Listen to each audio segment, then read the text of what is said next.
Hey everybody, it's TorontoUnicorn here with a very special guest. Hello, Fez. Hello, everyone. And just to remind everybody, Fez used to be called Mr. F in the first video way back when, and now he's been claimed Fez, and now he's been interviewed a few times, so he's going to be a familiar face, especially if you're on my fan page, you'll see him unblurred there.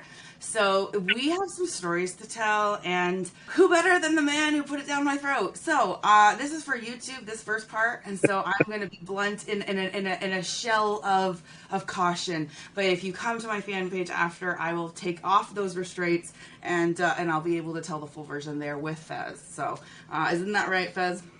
Yep, it is. It is very, very true. You're going to spill the beans all about what happened? As much as I can for YouTube, yes. Okay, good. All right. And then you're going to give it to me all later for my fan page, though, right? Yep, I hope everyone that's watching this video right now can come by to your fan page and listen to it Yeah. later. Okay, well, maybe you should give us a little, like a boxer show, too. Like, will it be, like, something you could, like, do a twirl in front of the camera or something? Well, we have to like, juice up the package for people. All right, so let's get started. So we actually had a hotel party a few days ago, and we're still on the energetic hangover of it, all of us, which could be a good thing and a bad thing in the same one. Our bodies, for example, Fez was saying, are sometimes still achy from like literally the physical exertion of what had happened. Some of us are just still thriving on the energy of feeling like we had a good time and it felt like sacred. So this is, 2 days later, and I feel like I'm still coming out of it. So it's a good video to do.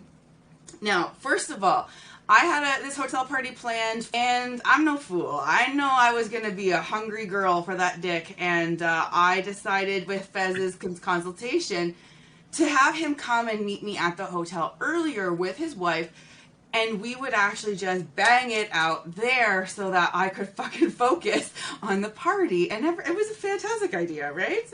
Yeah, it was absolutely perfect. The only problem was the storm that came out of nowhere.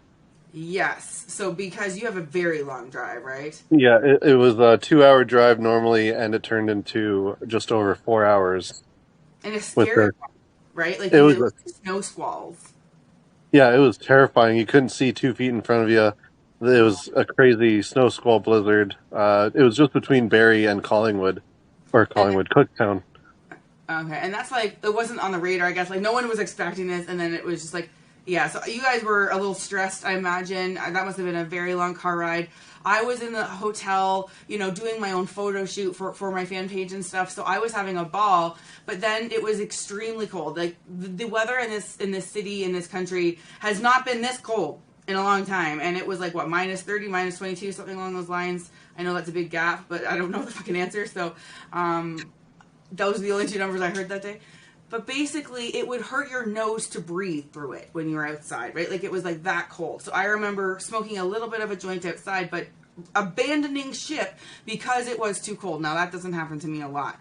So I wouldn't normally give up on a joint before I was done with it.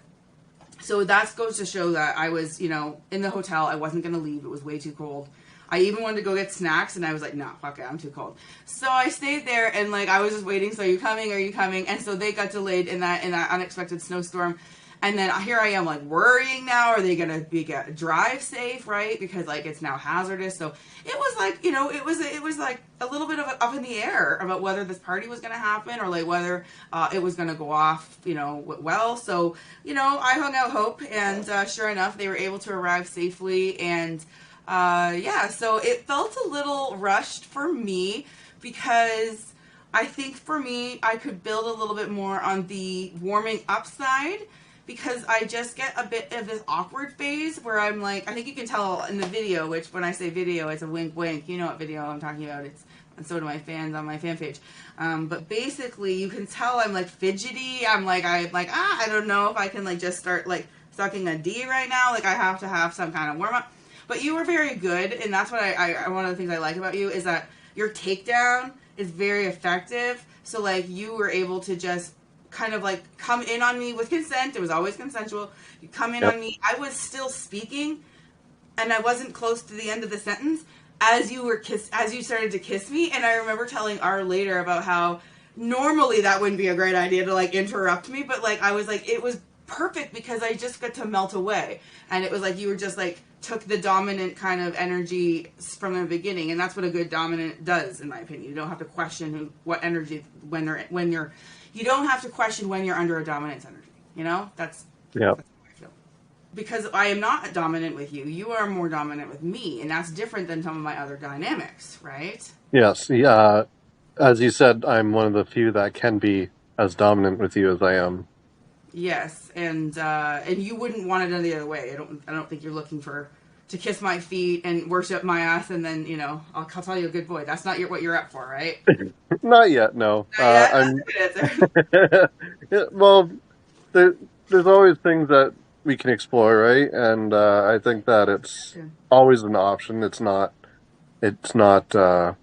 Off the table because, like, as we get more comfortable with each other, we'll try new things, and It's a good answer. that's how it is. Yeah, because for me, like, I enjoy being dominant in a different way than other people would enjoy being dominant too. So it's all a person to person experience too. Just because you consent to be dominant, for example, just because I consent to be submissive to you doesn't mean I would in the next sex I have. So no, the next man who comes and gets in my mouth, better be careful before you shove it down too far, because that's like not necessarily like first date etiquette kind of thing. Like, you know what I'm saying? So cautious.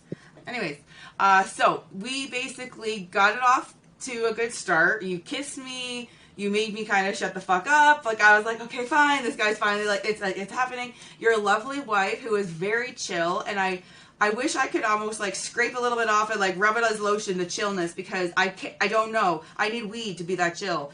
And so she feels very comfortable to be around as a unicorn, as a single woman unicorn. Because I've been around a lot of wives, like I've fucked a lot of husbands in my day, consensually, of course. And I like the ones where I feel like I don't have to feel uptight. I don't have to worry if I look at you a certain way, is she going to get upset?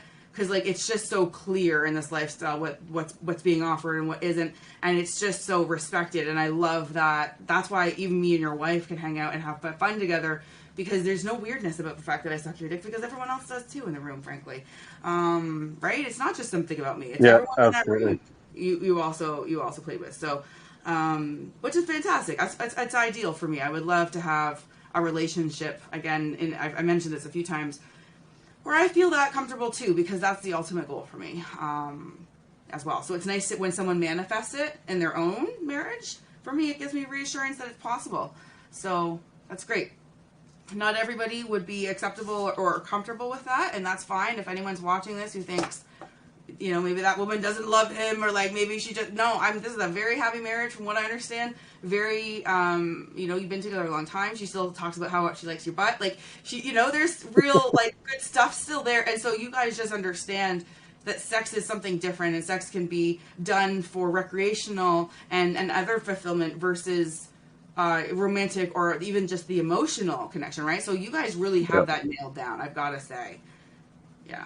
Well, thank you very much. I will say, like, we've only been swinging together for about a year now, and it's hard to switch between like being with someone like Jaila, who likes it very, very rough and likes you to just go all out, and then switch back to my wife, where she's very easygoing. She doesn't like it too rough at first. A lot like you, actually.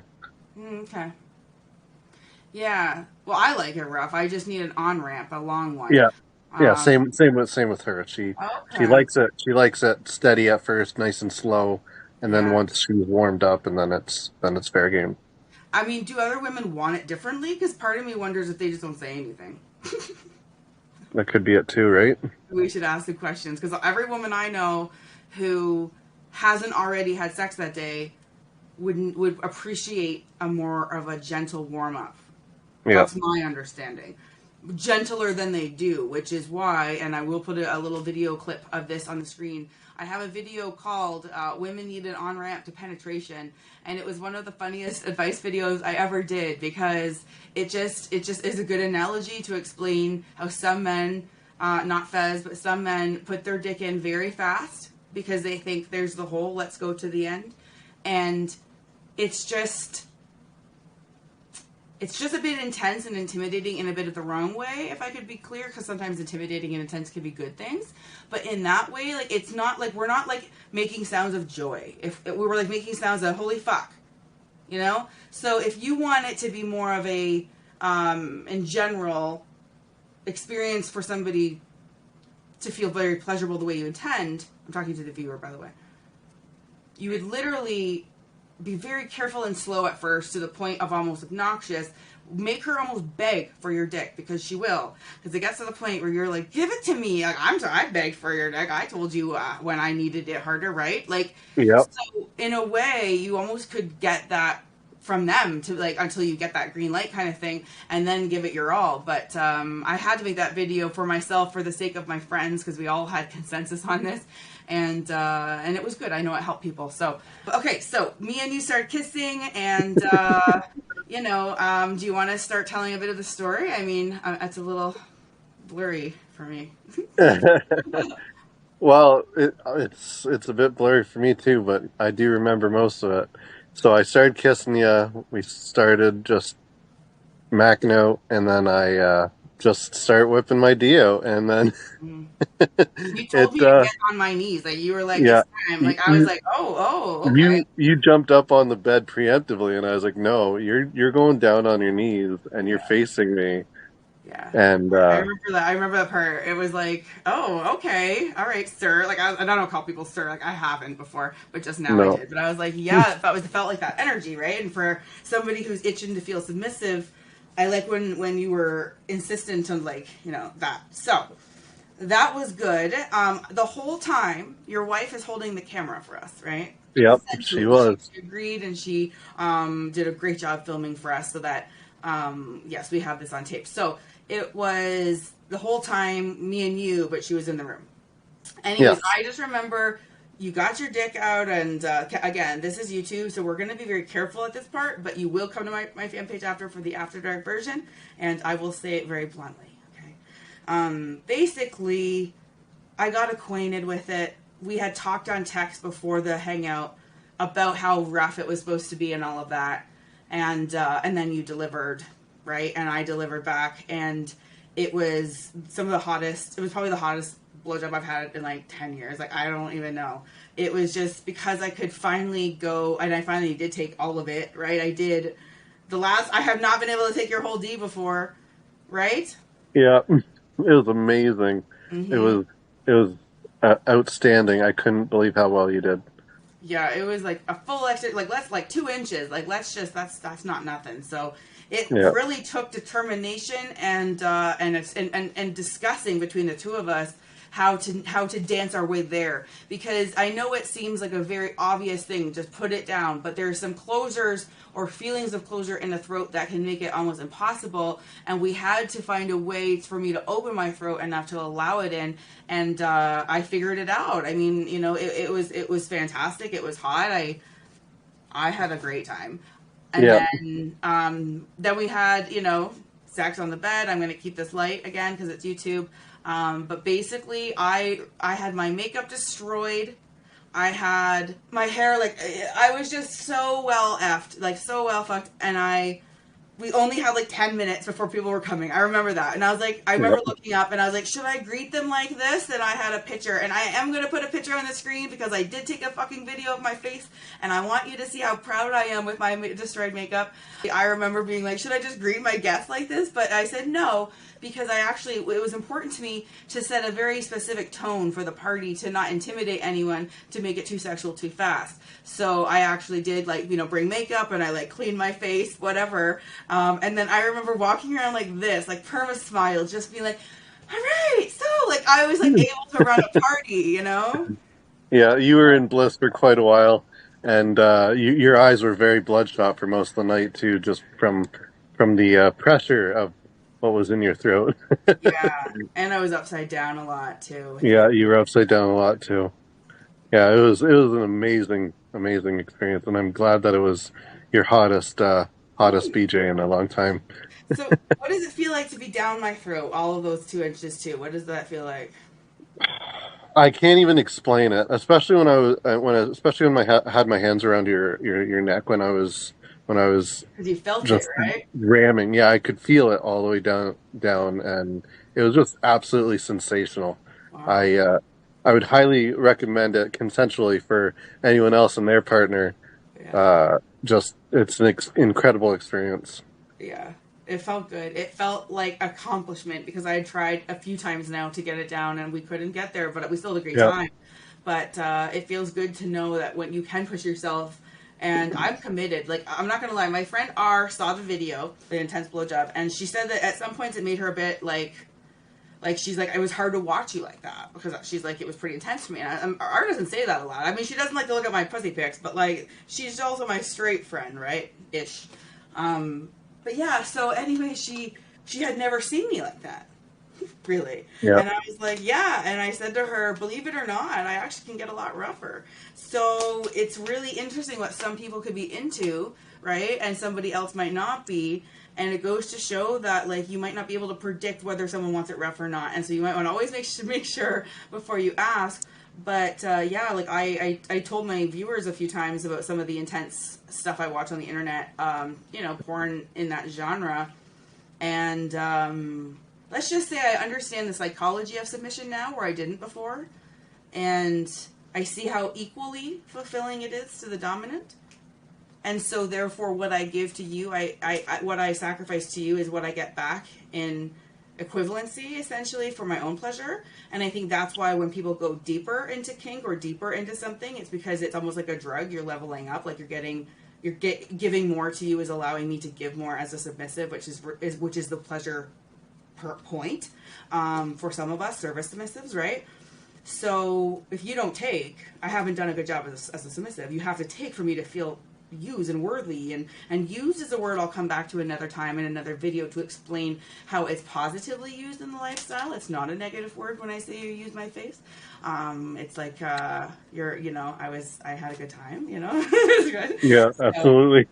yeah, so that word's not a bad word. But I'll get to that in another video.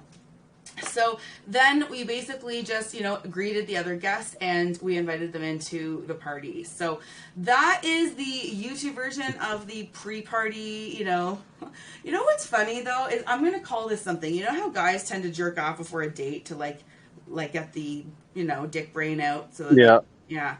they can actually focus on the date and have good Right. conversation instead just think about sex, sex, sex, sex, sex. Exactly. So what is that called? What do you guys call that? Pre-game. All right. So this is Trying Unicorn's pregame is do that to my face so that I can have a good night. Yeah. All right, we're about to go to my fan page and take the rest of the story there with us. So you're going to have to come there. We're also going to be doing part 2 of this story, which is the hotel party. So if you want to catch that, it'll be in the next video.